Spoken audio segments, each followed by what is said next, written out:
Bonjour mes chers élèves, me voilà de retour. Est-ce que vous allez bien? Est-ce que vous êtes en bonne santé? J'espère que vous êtes en bonne santé, vous et votre famille. Alors, toujours dans le cadre de soutien et de consolidation, aujourd'hui on va voir deux leçons. La première qui est intitulée la comparaison. Qu'est-ce qu'on va faire dans cette leçon? Alors, d'après le titre, vous allez voir que le mot la comparaison vient du verbe comparer. D'accord? Alors, le verbe comparer, ça veut dire comparer deux choses. Alors, je vais lire ce groupe de phrases. Le premier groupe de phrases. Mon petit frère dort comme un ange. Dans cette classe, il y a autant de filles que des garçons. Cet enfant est aussi intelligent que son père. Tel père, tel fils. Alors, vous allez remarquer ces phrases et vous allez voir les mots qui sont en couleur et vous allez me dire à quoi ils servent. Alors, regardez la première phrase. Mon petit frère dort comme un ange. Ici, comme sert à exprimer la comparaison. On compare deux choses, qui est mon petit frère et un ange. Alors, comme ici, ça s'appelle le comparatif. Et mon petit frère, c'est le comparé. Ici, un ange, c'est le comparant. Dans la deuxième phrase, dans cette classe, il y a autant de filles que des garçons. Alors ici, l'expression autant de que est une expression de comparaison. Ici aussi, on compare deux choses. Alors, il y a autant de filles que de garçons, ça veut dire le nombre de filles est égal au nombre des garçons. Cet enfant est aussi intelligent que son père. Vous allez me dire, l'expression qui exprime la comparaison, c'est aussi que. Alors, aussi que est une expression qui exprime la comparaison. Aussi ici, l'enfant est aussi intelligent que son père, ça veut dire qu'ils ont le même niveau d'intelligence. Tel père, tel fils. Ici, l'expression tel et tel, ce sont des expressions de comparaison. Alors, le père ici et le fils ressemble à son père. Il y a ici une comparaison ici. Aussi, voilà. Alors, comme, autant de, que, aussi, que et tel, tel sont des expressions de comparaison qui expriment quoi? Ils expriment l'égalité. Ici, on exprime l'égalité. C'est un rapport d'égalité. Rapport d'égalité.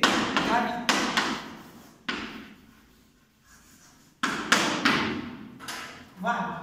Alors, parmi les expressions qui expriment le rapport d'égalité, c'est comme, autant de que, aussi que, et tel.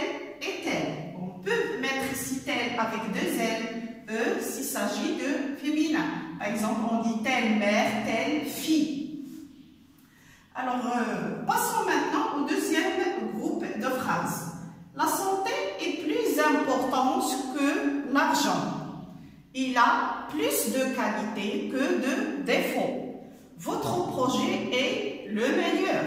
Alors ici, quelles sont les expressions qu'on a utilisées pour exprimer la comparaison? Sont plus que, plus de que et le meilleur. Alors, ici, la santé est plus importante que l'argent. C'est vrai, bien sûr que la santé est plus importante que l'argent. Il a plus de qualités que de défauts. Ça veut dire ses qualités sont plus que ses défauts. Le nombre de qualités est plus que les défauts. Votre projet est le meilleur, c'est le meilleur. Alors ici, qu'est-ce qu'on exprime? Ici, on exprime un rapport de supériorité. Un rapport de supériorité.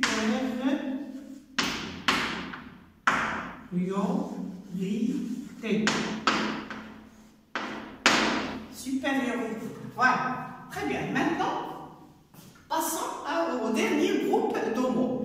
La tortue est moins rapide que le lièvre. Dans ce champ, il y a moins de tulipes que de marguerites. Ton travail est le pire.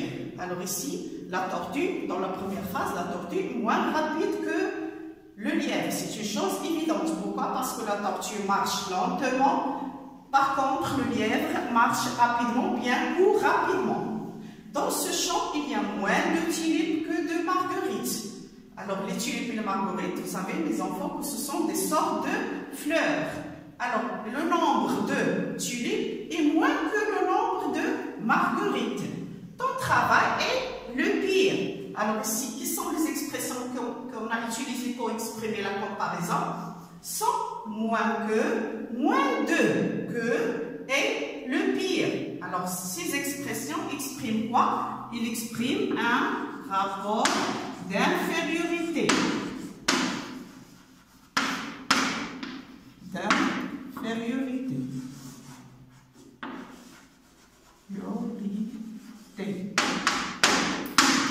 Voilà. Alors, en résumé, mes élèves, la comparaison, pour comparer deux choses, on utilise des expressions de comparaison. Comme, autant de, que, aussi que, tel et tel, ce sont des expressions qui expriment un rapport d'égalité. Plus que, plus de, que, et le meilleur exprime un rapport de supériorité. Moins de que, le pire ou bien la pire ou bien les pires, ce sont des expressions de comparaison qui expriment un rapport d'infériorité.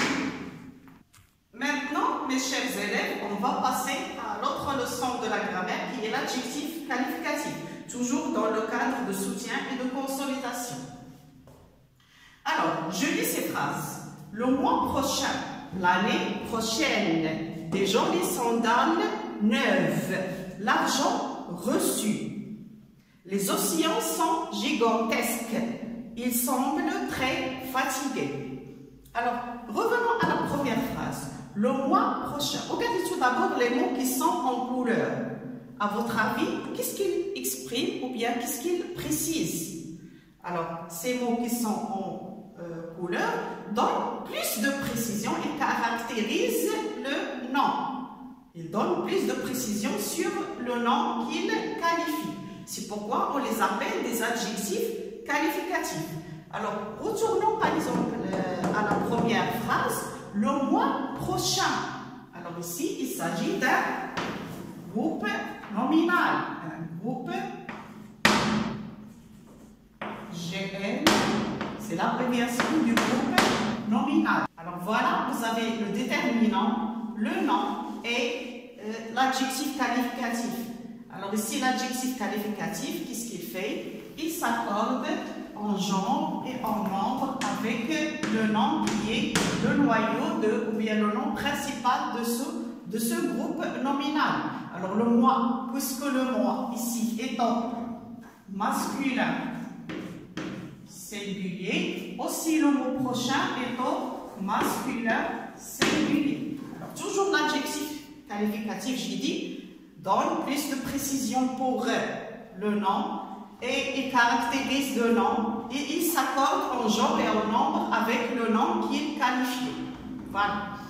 Passons à la deuxième phrase. L'année prochaine. Toujours il s'agit d'un groupe nominal.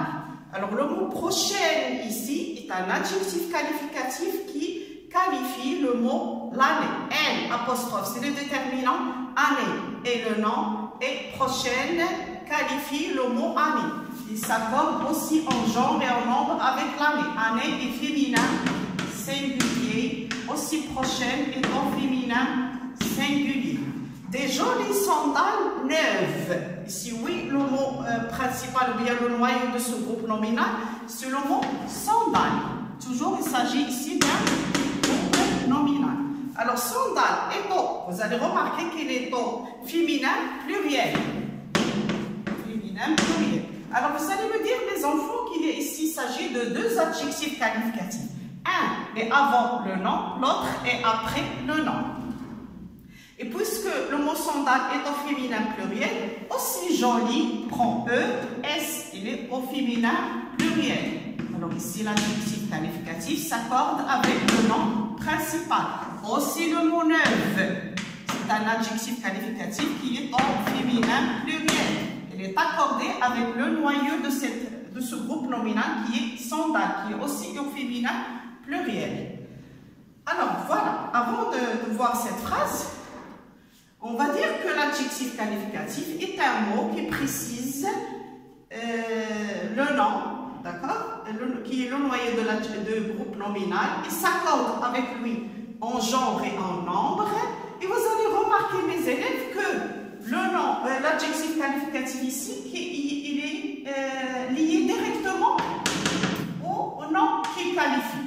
Il n'y a pas de mot entre le nom et l'adjectif qualificatif. Il est lié directement au nom qu'il qualifie. La même chose pour la deuxième phrase. L'adjectif qualificatif, il est lié directement au nom qu'il qualifie. La même chose pour la troisième phrase. Alors, l'adjectif qualificatif qui fait partie du groupe nominal et qui est lié directement au nom qu'il qualifie s'appelle un adjectif qualificatif. Adjectif, seulement j'écris l'abréviation, qualificatif, épithète. C'était épithète.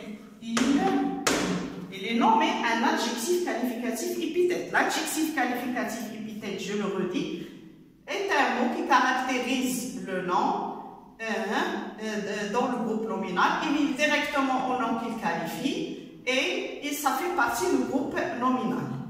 Passons maintenant à cette phrase. L'argent reçu. Alors, reçu ici, c'est un adjectif qualificatif aussi épithète qui est lié directement au nom qu'il qualifie. Alors, on va dire que c'est un participe passé employé comme adjectif qualificatif. Voilà. Maintenant, on va passer aux deux autres phrases. Les océans sont gigantesques. Ils semblent très fatigués. Alors, les mots qui sont en couleur ici, ce sont aussi des adjectifs qualificatifs qui qualifient le nom ou bien le pronom. D'accord? Mais, regardez, vous allez remarquer qu'ils sont reliés au nom qu'ils qualifient par quoi? Par un verbe d'état.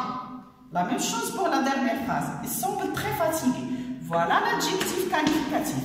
Mais il est relié au pronom ici par un verbe d'état qui est le verbe sembler.